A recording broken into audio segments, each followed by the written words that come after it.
हर शहर के किसी कोने में एक राज छुपा होता है। मैं हूँ फोकस बंदा और मैं लाया हूँ एक ऐसी ही कहानी जिसे सुना तो जा सकता है लेकिन भूलना बहुत मुश्किल है।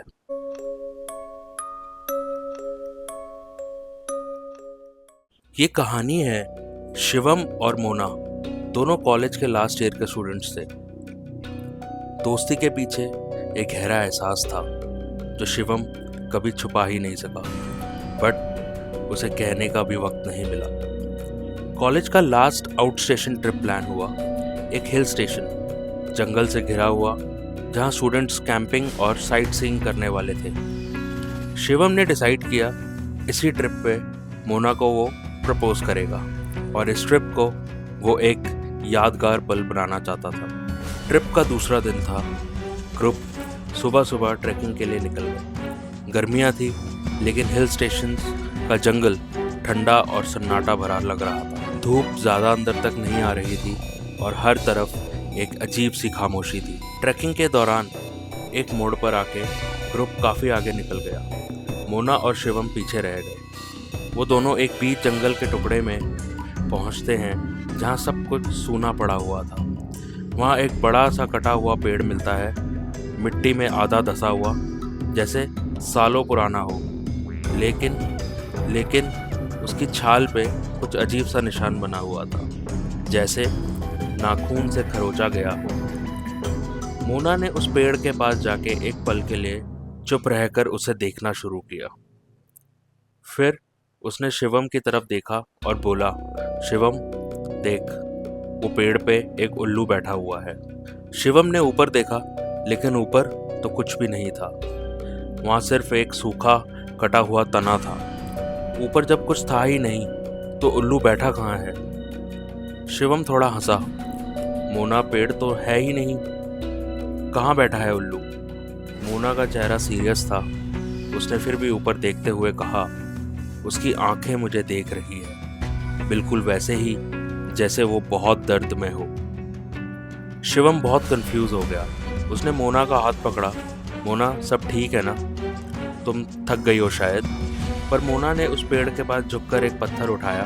उस पत्थर के नीचे कुछ लिखा हुआ पाया और वो लिखा हुआ था, उसने मुझे छोड़ दिया है, मैं अब किसी को नहीं छोड़ूं। ऐसा लग रहा था जैसे खून से लिखा गया हो। हल्का सा मरून स्टेन, धुंधला लेकिन क्लियरली विजिबल था। शिवम ने मोना को उस जगह से हटाया और बोला, चलो ग्रुप के पास चलते हैं, ये जगह थोड़ी वियर्ड लग रही।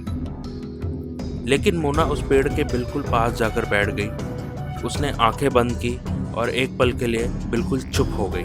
तभी उसने हल्की सी आवाज में कहा, शिवम, यहाँ पहले भी कोई था, मुझे लगता है वो अभी भी यहीं है। तभी एक ठंडी हवा का झोंका चलता है।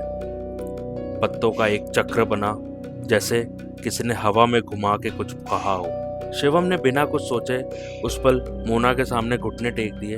हाथ में एक छोटी सी रिंग थी जो कि कॉलेज के एक गिफ्ट शॉप से ली गई थी, लेकिन उस पल की अहमियत बहुत बड़ी थी। मोना, मैं तुझे बहुत दिनों से पसंद करता हूँ, क्या तू मेरी गर्लफ्रेंड बनेगी? मोना ने एक अजीब सी मुस्कान दी, हल्की, लेकिन उस मुस्कान के पीछे अंदर का डर छुपा हुआ था। उसने हाँ में सर हिला दिया। बट एक चीज किसी ने नहीं देखी। उस कटे हुए पेड़ के पास मिट्टी हल्की से हिल रही थी, जैसे कोई अंदर से हाथ निकाल रहा। ट्रिप का दिन शाम में ढल गया था।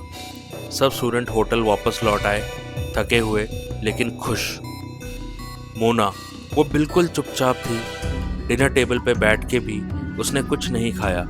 उसकी नज़र बार बार खिड़की के बाहर जंगल की तरफ जा रही थी, जहां से वो कटा हुआ पेड़ दिखता है। शिवम ने उसका हाथ पकड़ा और पूछा, सब ठीक है ना मोना?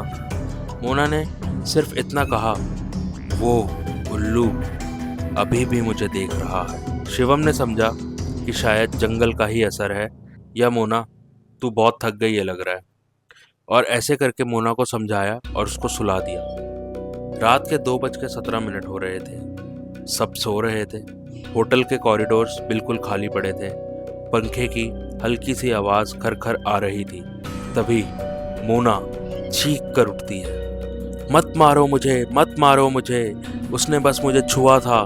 शिवम ने तुरंत आंखें खोली। मोना का चेहरा पसीने से भीग गया था, आंखें खौफ से फट गई थी और सांस इतनी तेज जैसे कहीं से भाग कर आ रही हो। उसके हाथ पर एक नया स्क्रैच था, बिल्कुल वैसा ही जैसे जंगल में था, लेकिन बहुत गहरा। उसमें से बहुत खून बह रहा था। शिवम ने पूछा, ये हुआ कैसे मोना, क्या देखा तूने? मोना ने कांपती आवाज में कहा, वो उल्लू अब शैतान बन चुका है। उसकी आंखें रात में भी चमक रही थी और उसने मुझे दबोच लिया था। उसकी उंगलियां जैसे जलती हुई लकड़ी मेरे हाथ में घुस रही थी। तभी शिवम का गला अचानक से दबने लगता है। किसी ने गला पीछे से जोर से पकड़ लिया हो जैसे, पर कमरे में तो कोई था ही नहीं। शिवम जोर से हिलता है, हाथ से गला छुड़ाने की कोशिश करता है, पर कुछ भी नजर नहीं आ रहा था। मोना चीखने लगी, उसको छोड़ो, छोड़ दो उसे, उसको छोड़ो। रूम का दरवाजा जोर से खुलता है और एक साया अंदर घुसता है। एक औरत सफेद साड़ी में, बालों से चेहरा ढका हुआ, पैर उल्टे, गले से खून टपक रहा था।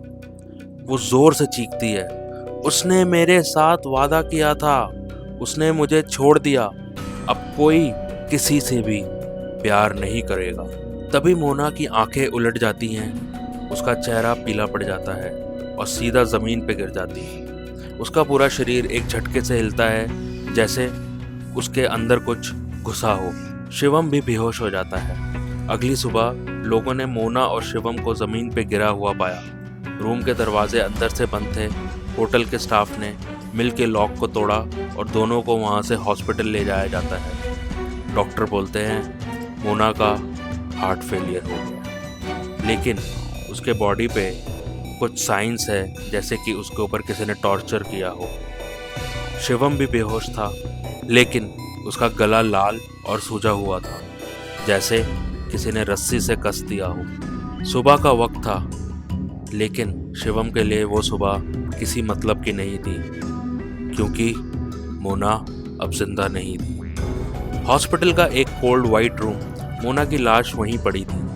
उसके चेहरे पे एक अजीब सी मुस्कान थी, जैसे दर्द से छुटकारा मिल गया हो। शिवम आईसीयू के बेड पर लेटा हुआ था, मोना की यादों में डूबा हुआ। उसका गला अभी भी दर्द हो रहा था, निशान अब भी थे। उसके रूम के कोने में मोना का स्कार्फ पड़ा हुआ था और उस स्कार्फ के ऊपर किसी ने खून से नाम लिख दिया था, गुड़िया। शिवम को होश आया तो उसके बेड के पास एक बूढ़ी नर्स खड़ी थी। उसने धीरे से कहा, तुम दोनों उसी कटे पेड़ के पास गए थे ना? शिवम ने हाँ में सर हिला दिया। नर्स ने उसकी आंखों में देखकर बोला, वहाँ पहले एक लड़की अपने बॉयफ्रेंड के साथ भाग के आई थी, नाम था गुड़िया। घर वाले उन दोनों के बिल्कुल खिलाफ थे। उन्होंने लड़के को वहीं मार दिया और गुड़िया ने अपने आप को उसी पेड़ से लटका के आत्महत्या कर ली। और कहते हैं उसकी आत्मा अभी भी उस कटे पेड़ के आसपास भटक रही थी। जब भी कोई जोड़ा वहाँ जाता है, ऐसा महसूस होता है जैसे फिर से उसकी आत्मा जग गई हो और तभी वो बदला लेती है। शिवम का दिमाग गूंज उठा। उसने मोना के चेहरे की वो चीखती शक्ल याद की, उस पल को याद किया जब मोना को वो प्रपोज कर रहा था और जब मोना ने हाँ कहा था।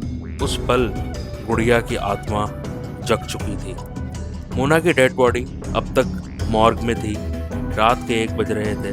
वार्ड के स्टाफ ने आवाज़ें सुनी जैसे कोई किसी से बात कर रहा हो। मॉर्ग का कैमरा रिकॉर्डिंग चेक किया गया तो उसमें एक बहुत ही हॉरिफाइंग मोमेंट रिकॉर्ड हो गया। मोना की आंखें खुल जाती हैं, उसका चेहरा लेकिन मोना का नहीं था। उसका चेहरा पूरी तरह बदल चुका होता है, जैसे 2 चेहरे एक साथ चिपका दिए हो। मोना उठकर बोलती है, शिवम अब सिर्फ तू ही है मेरा। शिवम एकदम से जग जाता है। विंडो का ग्लास हिल रहा होता है जैसे कोई विस्पर कर रहा हो, उसने मुझे छोड़ दिया, तू मत छोड़ना। तभी मोना का स्कार्फ हवा में उड़ता है। और शिवम के गले में जाके लिपट जाता है। शिवम चीखता है लेकिन कोई सुनता नहीं। उसके सामने मोना की एक छवि दिखाई देती है, लेकिन आंखों में मोना नहीं, गुड़िया होती है। अब तू भी मेरे साथ आएगा। अगली सुबह डॉक्टर शिवम के रूम में आते हैं और देखते हैं उसका बेड खाली पड़ा होता है।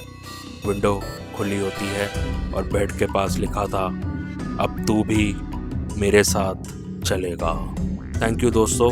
अगर आपको ये कहानी पसंद आई हो तो प्लीज़ लाइक, शेयर और सब्सक्राइब ज़रूर करें फोकस बंदा हॉन्टिंग्स को, जहाँ मिलती है एक ऐसी कहानियाँ जो कहीं ना कहीं किसी ने जानी है।